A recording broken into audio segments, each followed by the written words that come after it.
Hello friends, सफल steps में आप सबका एक बार फिर स्वागत है। जब भी हम लोग कोई पढ़ाई करते हैं और अच्छे से किसी चीज़ को पढ़ना चाहते हैं तो पहला चरण है अच्छी तैयारी का, कि हमें अपने सिलेबस का पूरा ज्ञान होना चाहिए। तो हम लोगों ने एक एक करके लगभग सारे हमारे जो पेपर्स हैं सबका सिलेबस डिस्कस किया है। आज के इस सेशन में हम लोग डिस्कस करने वाले हैं जूनियर अकाउंटेंट और टीआरए भर्ती का पेपर 2, उसका यूनिट नंबर 3 जिसका नाम होता है अंकेक्षण या ऑडिटिंग। अंकेक्षण या ऑडिटिंग में कौन कौन सी चीज़ें हमें पढ़नी है उसके बारे में आज हम चर्चा करेंगे। तो आइए देखते हैं अंकेक्षण या ऑडिटिंग में से सवाल कितने आते हैं। जूनियर अकाउंटेंट भर्ती में पेपर 2 में सभी सब्जेक्ट बराबर वेटेज के हैं। पिछली बार 6 पेपर थे, 25-25 क्वेश्चन सबसे आए। एक क्वेश्चन के जो मार्क्स हैं वो हमारे लिए 3 नंबर थे, तो 150 क्वेश्चन पिछली बार पूछे गए, 450 नंबर के थे। तो इसका वेटेज भी बराबर है, 25 क्वेश्चन 75 नंबर के यहाँ से पूछे गए थे। आइए देखते हैं। इसका सिलेबस छोटा सा है, बहुत बड़ा सिलेबस इसका है नहीं, आसान चीज़ें होती हैं। और ये जो पेपर है ये प्योर थ्योरेटिकल है, लेकिन इसको प्रारंभ में, शुरुआत में नहीं पढ़ना चाहिए। अगर आपको कोई शुरू में इसमें उलझाता है तो ये गलती है। देखिए, पढ़ना और पढ़ाना सिर्फ गधा मजदूरी का, मेहनत का काम नहीं है। हमें ऐसा नहीं है कि पत्थर तोड़ने लग जाना है। पढ़ना और पढ़ाना दोनों एक आर्ट है, एक कला है। एक सिस्टम से चलेंगे हम लोग तो ज़्यादा बेटर सीखेंगे। कोई ज़रूरी नहीं है, हम ऐसा नहीं करेंगे कि जैसे मान लीजिए कि कोई एक सिलेबस है जिसके अंदर एक क्रम है चैप्टर्स का, सिलेबस में जैसा लिखा हुआ है, ज़रूरी नहीं है कि हम उस क्रम से पढ़ें। हमें एक डिसाइड करना पड़ता है, एक कैरिकुलम बनाना पड़ता है कि हम लोग सबसे पहले ऑर्डर बनाना पड़ता है कि नहीं, सबसे पहले ये चैप्टर पढ़ के उसके बाद ये पढ़ेंगे तो हमें बेटर अंडरस्टैंडिंग होगी। वो आपके टीचर्स का काम है। तो ठीक ऐसे ही ऑडिटिंग को शुरू में नहीं पढ़ना चाहिए। सबसे पहले थोड़ा बहुत अकाउंटिंग पढ़ना चाहिए। अकाउंटिंग का एक बेसिक ज्ञान हो जाता है तब जाके ऑडिटिंग पढ़ना चाहिए। नहीं तो होगा क्या, ऑडिटिंग पढ़ते टाइम आधी चीजें सर के ऊपर से जाएंगी, आपके समझ ही नहीं आएगा बात क्या हो रही। क्यों? क्योंकि अकाउंटिंग का एबीसी भी नहीं पता। ये बिल्कुल वैसा ही है जैसे जोड़, बाकी, गुणा, भाग, plus minus, addition, subtraction, multiplication, division, ये सीखे बिना और आप एडवांस कैलकुलेशन सीख रहे हो, सीधा का सीधा आप एसएससी मेंस की मैथ्स पे कूद पड़े, गुणा भाग आपको आता नहीं, तो ऐसे नहीं करना है हमें। तो आइए देखते हैं इसका सिलेबस है क्या। सबसे पहले हमें पढ़ना है अंकेक्षण या ऑडिटिंग। ऑडिटिंग अंकेक्षण में पहला टॉपिक आसान, हमें पढ़ना है इसका अर्थ क्या होता है, अंकेक्षण कहते किसे हैं, अंकेक्षण के उद्देश्य, ऑब्जेक्टिव क्या क्या है, किस उद्देश्य से व्यवसाय में अंकेक्षण कराया जाता है, अंकेक्षण कितने प्रकार का होता है, अंकेक्षण की योजना, प्लानिंग कैसे की जाती है, अंकेक्षण करते समय उसकी क्या प्रक्रिया होती है, प्रोसेस क्या रहता है। और हमें पढ़ना है कि अंकेक्षण का कार्यक्रम कैसे बनता है, मतलब अंकेक्षण करते समय योजना बना के आप काम करना शुरू करोगे ना, तो कैसे कैसे काम करोगे उसका एक प्रोग्राम बनाया जाता है, वो कैसे चलता है। वर्किंग पेपर क्या है, जब आप काम करते हो तो काम करते टाइम कुछ कागज रखते हो ना साथ में, जैसे एग्जाम में रफ पेपर रख लेते हो, वैसे ही अंकेक्षक जो है, थोड़ा इसके बारे में बता देता हूँ। अंकेक्षक क्या होता है, बेसिकली हम लोग व्यवसाय में जितने भी लेन देन होते हैं सबको लिखते हैं। लिखने का जो काम है उसको हम लोग अकाउंटिंग या लेखांकन बोलते हैं, जो हमारा पहला पेपर है। फिर लेखांकन होने के बाद हम अपने द्वारा लिखी गई चीज़ों को एक दूसरे बाहर के व्यक्ति से चेक कराते हैं। मैं सिर्फ एक बेसिक आइडिया दे रहा हूँ आपको, डिटेल में तो हम बाद में बात करेंगे। तो एक बाहरी व्यक्ति, प्रोफेशनल व्यक्ति आता है, आके चेक करता है। जैसे यूँ समझ लीजिए कि एक चार्टर्ड अकाउंटेंट आता है और आके चेक करता है। वो चेक करके बताता है कि जो लिखा है वो सही है कि नहीं है, उचित है कि नहीं है। तो वो जो उसका जांच का काम है, चेकिंग का काम है, वो अंकेक्षण कहलाता है। तो अंकेक्षक जब आता है ना, तो पहले से प्रोग्राम बना के लाता है कि मैं अंकेक्षण कैसे कैसे करूंगा, पहली चीज क्या देखूंगा, दूसरी क्या देखूंगा, इसके बाद क्या देखूंगा, कितने दिन में पूरा करूंगा। वो अंकेक्षण का कार्यक्रम या प्रोग्राम होता है। अंकेक्षक जब जांच करनी शुरू करेगा तो वो साथ में कागज पत्र लेके बैठेगा ना, और कुछ कमियां लगेंगी तो उनको लिख लेगा। फिर कोई इंपॉर्टेंट कागज लगेगा तो उसकी फोटोकॉपी रख लेगा। वो उसके वर्किंग पेपर कहलाते हैं। तो वर्किंग पेपर कौन कौन से कैसे संभाल के रखने हैं। टेस्ट चेकिंग क्या होती है और रूटीन चेकिंग क्या होती है। टेस्ट चेकिंग या रूटीन चेकिंग का मतलब है, कभी कभी क्या होता है कि हम लोग 100% चीज़ों की जांच नहीं कर पाते। क्यों? आप मान लो चेक करने के लिए गए हो, पूरे साल में जो काम हुआ 365 दिन में कई लोगों ने मिलकर किया, वो काम आप 5 दिन में चेक कर रहे हो, तो 100% 100% चेक करना संभव नहीं है। इसलिए हम जितना काम होता है उसमें से सैंपल बेसिस पे, नमूना आधार पे कुछ चीज़ें उठा लेते हैं, बस उन्हीं की जाँच करते हैं। जैसे उदाहरण के लिए मान लो कि आप आलू खरीदने गए हो और मैं आपको एक ट्रक आलू चेक करने को बोलूं कि सब में देखो दाग धब्बा तो नहीं है।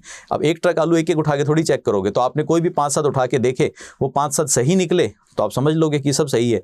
तो इस तरह से अंकेक्षक भी सभी चीज़ों को चेक नहीं करता, कुछ एक चीज़ों को जांचता है, इसको हम टेस्ट चेक बोलते हैं। उसके बाद हमें पढ़ना है वाउचिंग क्या है। अंकेक्षण जब हम करते हैं तो चेकिंग की एक प्रक्रिया है जिसको हम वाउचिंग बोलते हैं।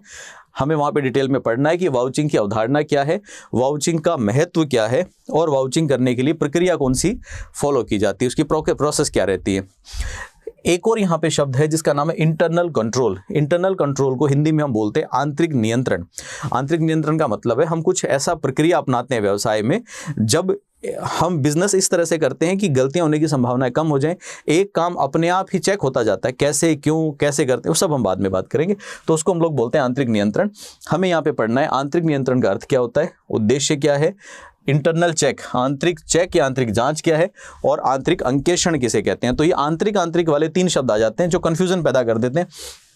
आंतरिक कंट्रोल या नियंत्रण, आंतरिक जांच या इंटरनल चेक, और इंटरनल ऑडिट या आंतरिक अंकेक्षण, तीनों चीज़ें हमें पढ़नी है। हम इनको अलग अलग पढ़ के कंपैरिजन कर लेंगे, अंतर पढ़ लेंगे तो सब चीज़ें एकदम क्रिस्टल क्लियर हो जाएगी।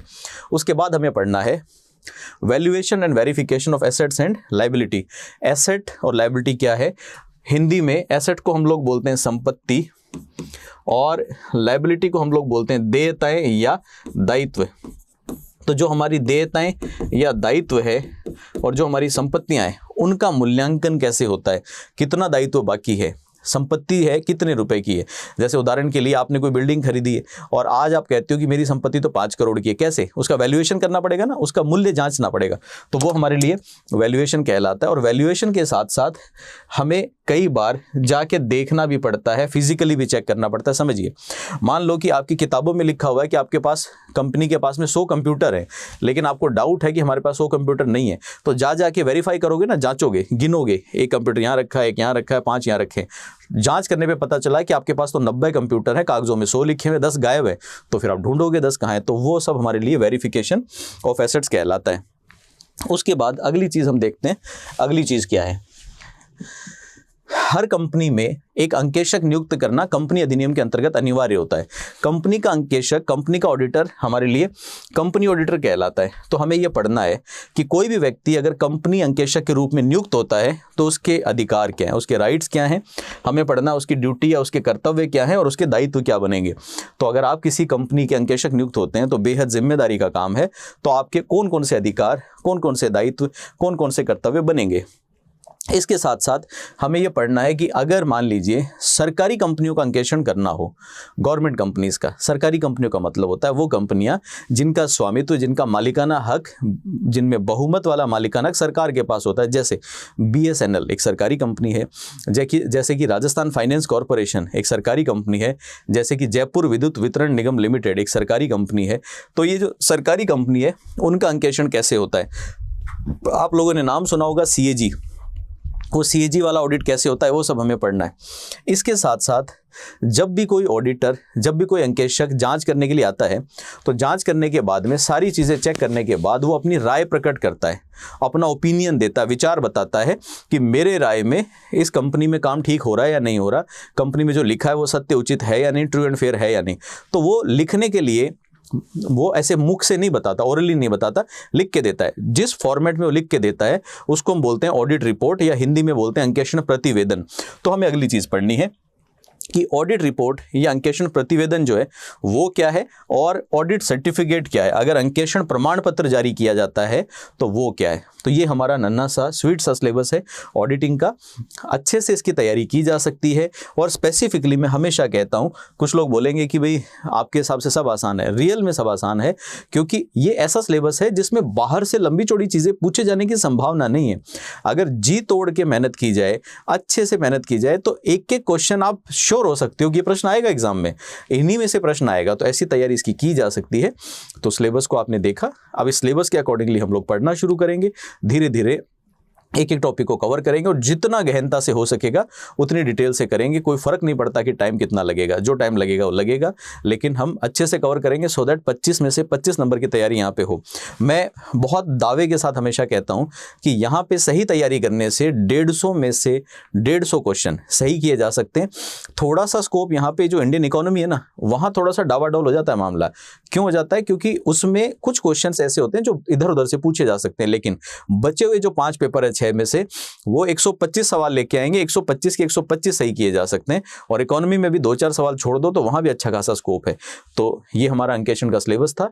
हम लोग डिस्कस करेंगे अगले किसी सेशन में अगला सिलेबस। तब तक के लिए आप सबका बहुत बहुत धन्यवाद। Thank you.